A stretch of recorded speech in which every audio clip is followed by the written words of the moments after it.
12 வயது மதிக்கத்தக்கதான ஒரு சிறுமி.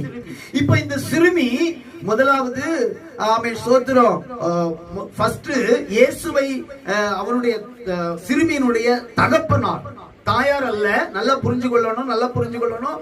ஒரு தகப்பனாருடைய கடமை என்ன என்பதை பாருங்கள். ஒரு குடும்பத்தில் ஒரு தகப்பனார் என்ன நிலை செய்ய வேண்டும், எந்த காரியத்துல அவங்க பயன்பட வேண்டும் என்பதை நான் உங்களுக்கு சொல்லித்தாரேன்.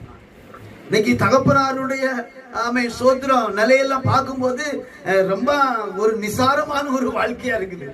ஒரு கடமை உணர்ச்சி இல்ல, ஒரு பொறுப்பு இல்ல. ஆனா இந்த ஜெப ஆலய தலைவர் ரொம்ப பொறுப்பா நடந்தார். அல்லேலூயா. ரொம்ப கவனமா நடந்தார். குடும்பத்தின் மேல ரொம்ப அக்கறை உள்ளவரா இருந்தார். இன்னைக்கு அந்த அக்கறை அநேகருக்கு காண முடியல. பணம் போன போக்கு, போனா எப்பமாவது வந்தா பாத்துக்கணும், அவ்வளவுதான். அது எந்த நிலையில வருதுன்னு தெரியல. ஆனா இந்த